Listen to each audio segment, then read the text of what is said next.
Ration ടോക്സിൻ്റെ അടുത്ത വീഡിയോയിലേക്ക് സ്വാഗതം. ഇപ്പോൾ നമ്മൾ പറയുന്നത് വെച്ചാൽ രാഹുൽ മാങ്കൂട്ടത്തിനെ കുറിച്ച് നമുക്കറിയാം. അതായത് വളരെ ചുരുങ്ങിയ നാളിൽ തന്നെ വലിയൊരു രീതിയിലുള്ളൊരു പ്രശസ്തിയിലേക്കും അദ്ദേഹം പോലും നനച്ചിരിക്കാത്തൊരു സാഹചര്യത്തിൽ ഒരു MLA പദവിയും കിട്ടിയ ആളാണ്. കാര്യം ഒരിക്കൽ അദ്ദേഹം തന്നെ പറയുന്ന കണക്ക് KPCC ഓഫീസിൽ എന്തോ ഒരു ആവശ്യമായിട്ട് അദ്ദേഹം നിൽക്കുന്ന സമയത്ത് അന്നത്തെ ഒരു ചാനൽ ചർച്ചയിൽ പങ്കെടുക്കേണ്ടുന്ന കോൺഗ്രസ് പ്രതിനിധിയെ സമയത്തിന് കിട്ടാത്തത് കൊണ്ട് KPCC ഓഫീസിലേക്ക് അർജൻറ്റായിട്ടൊരു വിളി വരികയും ആ സമയത്ത് അവിടെ ഉണ്ടായിരുന്ന ആരോ രാഹുൽ മാങ്കൂട്ടത്തിലോട് ചോദിക്കുകയും ചെയ്തു, കാര്യം ഈ ഒരു ചാനൽ ചർച്ചയിൽ പങ്കെടുക്കാൻ പറ്റുമെന്ന് കോൺഗ്രസിൻ്റെ ഒരു പ്രതിനിധിയായിട്ട്. അപ്പോൾ അദ്ദേഹം സന്തോഷപൂർവ്വം അത് സ്വീകരിക്കുകയും ആ ചാനൽ ചർച്ചയിൽ ആദ്യമായിട്ട് അദ്ദേഹം പങ്കെടുക്കുകയും ചെയ്തു. അന്ന് വരെ കോൺഗ്രസിൻ്റെ മുഖം എന്ന് പറഞ്ഞാൽ ജ്യോതികുമാർ ചാമക്കാലയെ പോലുള്ള വളരെ കുറച്ച് ആൾക്കാർ മാത്രമായിരുന്നു ആ സമയത്ത്. അങ്ങനെ രാഹുലിൻ്റെ ഒരു പെർഫോമൻസ് കണ്ടതിന് ശേഷമാണ് കോൺഗ്രസ് ഔദ്യോഗികമായിട്ട് രാഹുലിനെ തന്നെ അത്തരത്തിലുള്ളൊരു ചുമതല ഏൽപ്പിച്ചത്. കാര്യം ഇത്തരത്തിലുള്ളൊരു കോൺഗ്രസിൻ്റെ പ്രതിനിധിയായിട്ട് ഇതുപോലെ വിവിധ ചാനലുകളിൽ പങ്കെടുക്കാനുള്ള ഒരു അധികാരം അല്ലെങ്കിൽ ഒരു അവകാശം അദ്ദേഹത്തിന് KPCC നിന്ന് നൽകിയത്. അവിടുന്ന് തുടങ്ങിയാണ് രാഹുൽ മാങ്കൂട്ടത്തിൻ്റെ ഒരു വളർച്ച എന്ന് പറയുന്നത്. പിന്നീട് രാഹുൽ മാങ്കൂട്ടത്തിൻ്റെ ഓരോരോ വളർച്ചയും നമുക്കറിയാം. യൂത്ത് കോൺഗ്രസിൻ്റെ സംസ്ഥാന അധ്യക്ഷനാവുന്ന സമയത്തും പിന്നീട് അദ്ദേഹം ഒരു കേസുമായി ബന്ധപ്പെട്ടിട്ട് അല്ലെങ്കിൽ ഈ പറഞ്ഞ കണക്ക് ഒരു സമരവുമായി ബന്ധപ്പെട്ടിട്ട് അദ്ദേഹത്തിനെ പോലീസ് അറസ്റ്റ് ചെയ്യുകയും കുറേ ദിവസത്തേക്ക് അദ്ദേഹത്തിനെ റിമാൻഡ് ചെയ്യുകയൊക്കെ ചെയ്ത സമയത്ത്, അപ്പോൾ ഈ സമയത്തിനുള്ളിലൊക്കെ രാഹുൽ മാങ്കൂട്ടത്തിൻ്റെ വളർച്ച കണ്ടിട്ട് പല മാധ്യമങ്ങളും എഴുതി. പത്തനംതിട്ടയിൽ എനിക്ക് തോന്നുന്നു ആറന്മുളയാണെന്ന് തോന്നുന്നു, ആറന്മുളയിൽ അദ്ദേഹത്തിൻ്റെ സ്വന്തം സ്ഥലത്ത് പത്തനംതിട്ട അല്ലെങ്കിൽ ആറന്മുള നിയോജക മണ്ഡലത്തിൽ അദ്ദേഹം മത്സരിക്കും എന്ന് നമ്മൾ കേട്ടിട്ടുണ്ട്. അവിടെ ആയിരിക്കും അദ്ദേഹം അടുത്ത നിയമസഭാ തെരഞ്ഞെടുപ്പിലേക്ക് മത്സരിക്കുക എന്ന് പറഞ്ഞത്.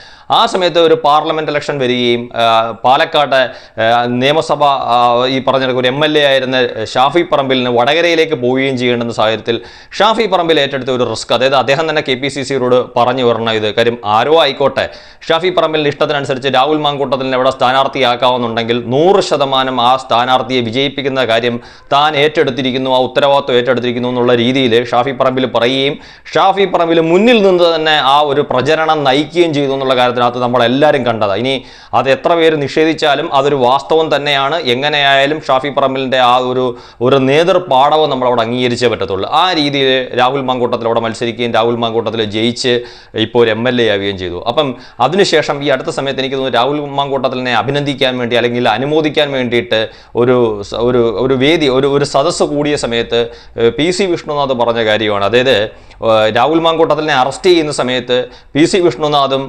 കോവളം MLA ആയിട്ടുള്ള വിൻസെന്റും കൂടെ പെട്ടെന്ന് അവിടെ ചെല്ലുകയും പലയിടത്തും അതായത് ജില്ലാ ആശുപത്രി പോലീസ് പറഞ്ഞനുസരിച്ച് പോലീസ് സ്റ്റേഷനുകളിലും ജില്ലാ ആശുപത്രിയിലും ഒക്കെ കയറി ഇറങ്ങിയിട്ട് അവസാനം ഫോർട്ട് ആശുപത്രിയിൽ നിന്ന് മെഡിക്കൽ പരിശോധന കഴിഞ്ഞിട്ട് ഇറങ്ങി വരുന്ന രാഹുലിനെ പോലീസിനോടൊപ്പം കാണുകയും അവിടെ വെച്ച് പോലീസുകാരോട് സംസാരിക്കുകയൊക്കെ ചെയ്ത്. അപ്പം ഈ പറഞ്ഞ പ്രതിപക്ഷ നേതാവ് മറ്റാരോ പിന്നീട് അത് പറയുകയും ചെയ്തു എന്ന് പറഞ്ഞു. കാര്യം രാഹുൽ മാങ്കൂട്ടത്തിനെ അറസ്റ്റ് ചെയ്തതിന് ശേഷം അന്ന് രാവിലത്തെ ഭക്ഷണമോ ഉച്ചക്കലത്തെ ഭക്ഷണമോ ഒന്നും അദ്ദേഹത്തിന് കൊടുത്തിരുന്നില്ല.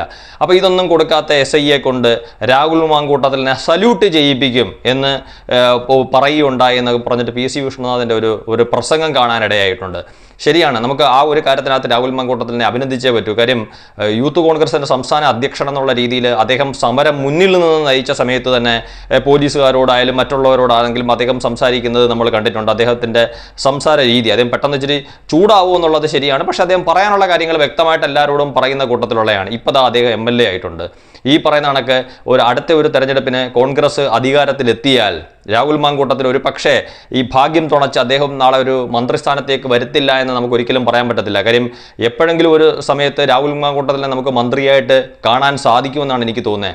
അങ്ങനെയാണെങ്കിൽ അദ്ദേഹത്തിന് ഈ സമരങ്ങളുടെ ഇടയ്ക്കൊക്കെ നിന്നിട്ട് ഈ പറഞ്ഞ കണക്ക് പോലീസിൻ്റെ ഏത് റാങ്കിൽ നിന്ന് ഉദ്യോഗസ്ഥനാണെങ്കിലും അദ്ദേഹത്തിനെതിരെ എന്തെങ്കിലും രീതിയിൽ പ്രകോപനങ്ങൾ സൃഷ്ടിച്ചപ്പം അദ്ദേഹം പറഞ്ഞിട്ടുള്ള ചില വാക്കുകൾ നമ്മൾ കണ്ടിട്ടുണ്ട്.